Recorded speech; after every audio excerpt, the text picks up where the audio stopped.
उत्तर प्रदेश विधानसभा चुनाव 2022 को लेकर सभी राजनीतिक पार्टियां जोरों शोरों से प्रचार कर रही हैं। उत्तर प्रदेश में इस साल 10 फरवरी से 7 मार्च तक 7 चरणों में मतदान होना है।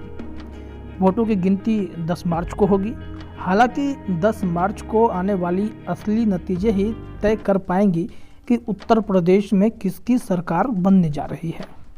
अखिलेश यादव की वापसी होगी या योगी सत्ता की गद्दी पर बरकरार रहेंगे। लेकिन चुनाव से पहले हम आपके लिए कुछ दिलचस्प आंकड़े लेकर आए हैं।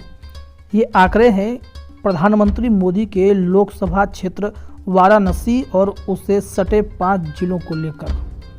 तो इनके बारे में ज़रा समझिए और फिर यहीं से लगता है कि तय हो जाएगा कि उत्तर प्रदेश में सरकार किसकी बनेगी। वाराणसी व इससे सटे 5 जिले जौनपुर है, गाजीपुर है, चंदौली है, मिर्ज़ापुर और भदोही ऐसे जिले हैं जिनके विधानसभा क्षेत्र यूपी चुनाव में खासा असर डाल सकते हैं। इन जिलों में विधानसभा की कुल 36 सीटें हैं। पूर्वांचल का ये इलाका प्रधानमंत्री मोदी का गढ़ माना जाता है। खुद प्रधानमंत्री नरेंद्र मोदी वाराणसी से 2 बार के सांसद हैं। कहते हैं कि इनमें जिसने भी आधी सीटें जीती, समझ लो यूपी में उसकी सरकार बन गई। 2007 में जब मायावती के नेतृत्व में बहुजन समाज पार्टी की सरकार बनी तो उसने इन 36 में से 20 सीटें पर कब्जा कर लिया था। 2007 के बाद जब 5 साल बाद यानी 2012 के विधानसभा चुनाव हुए तो मुलायम सिंह यादव के नेतृत्व में समाजवादी पार्टी को 21 सीटें मिली थी। सपा ने पूर्ण बहुमत की सरकार बनाई थी और मुलायम सिंह यादव ने अपने बेटे अखिलेश यादव को गद्दी सौंप दी थी, यानी उन्हें मुख्यमंत्री बना दिया था।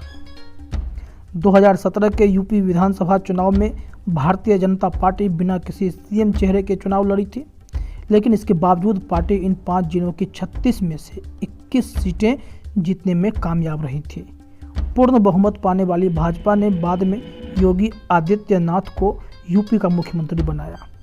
उस वक्त भी कई नाम चर्चाओं में थे, लेकिन अचानक से मुहर जो लगा वो योगी आदित्यनाथ पर लग गया था। इसलिए अगर यूपी के पिछले 3 विधानसभा चुनाव के आंकड़ों को देखें तो काफ़ी कुछ स्पष्ट हो जाता है। इस लिहाज से 2022 के विधानसभा चुनाव में भी इन सीटों पर खासा नज़र रहेगी। चलिए हम आपको ज़रा वो बता देते हैं 36 सीटें कौन कौन सी हैं जो पूर्वांचल में वाराणसी के आसपास 5 जिले जो सट रहे हैं, वहाँ पे विधानसभा क्षेत्र 36 जो टोटल पड़ेंगे तो क्या क्या होने वाला है। वहाँ से जो है कि अगली यूपी सरकार जौनपुर जिले की विधानसभा सीटें समझिए, जहाँ से रास्ता निकलेगा बदलापुर, शाहगंज, जौनपुर, मल्हानी, मुंगरा, बादशाहपुर, मछली शहर एससी, मरियाहू, जाफराबाद, केराकट एससी, मतलब यहाँ सुरक्षित सीट होंगी। अब गाजीपुर जिले को जोड़िए, सरकार बनाने वाले की मैं बात कर रहा हूँ, ऐसी विधानसभा सीटें ये सब। गाजीपुर जिले से जखानिया, सैदपुर, गाजीपुर सदर, जंगीपुर, जहूराबाद, मोहम्मदाबाद, जमानिया। अब फिर चंदौली जिले की विधानसभा सीटें कौन कौन सी होंगी? मुगलसराय, सकलडीहा, सैयद राजा, चकिया। इसके बाद आइए वाराणसी जिले में जो विधानसभा सीटें पड़ेंगी जो रुख बदलने वाली हैं। पिंद्र, अजगढ़ा, शिवपुर, रोहनिया, वाराणसी उत्तर, वाराणसी दक्षिण, वाराणसी कैंट और सेवापुरी। भदोही को कैसे भूल सकते हैं? भदोही जिला के अंतर्गत 3 हैं, भदोही, ज्ञानपुर, औराई। फिर मिर्ज़ापुर जिले की विधानसभा सीटों की भी हम बात कर लेते हैं। 96, मिर्ज़ापुर, मझवा, चुनार, मरिहन। और यूपी की 403 विधानसभा सीटों पर 7 चरणों में मतदान होना है। उत्तर प्रदेश में कुल 403 विधानसभा सीटों पर मतदान होगा। राज्य में कुल मतदान केंद्रों की संख्या 1,74,351 होंगी और लगभग 15 करोड़ से अधिक मतदाता इस चुनाव में मतदान करने के पात्र होंगे। हर राजनीतिक दल अपनी ताकत झोंक चुकी है। अगर देखा जाए तो प्रियंका गांधी भी काफ़ी मशक्क़त कर रही है कांग्रेस की वापसी के लिए कि सरकार बने। कभी तो कभी यूपी में किस्मत चमके कांग्रेस की, लेकिन इस बार भी जो नतीजे कह रहे हैं, जो रुझान है, जो लोगों का मूड है, उससे नहीं लगता कि कांग्रेस गद्दी पर बैठ सकती है।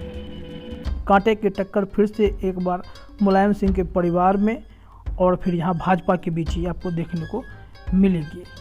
हालांकि मैंने जो यह फार्मूला बताया अभी आपको कि 36 सीटों से भविष्य तय हो जाएगा कि उत्तर प्रदेश में किसकी सरकार बनने वाली है। जो पिछले 3 विधानसभा चुनाव के आंकड़े आपने देखे, इससे कई सारी चीज़ें स्पष्ट होती दिखाई पड़ती हैं।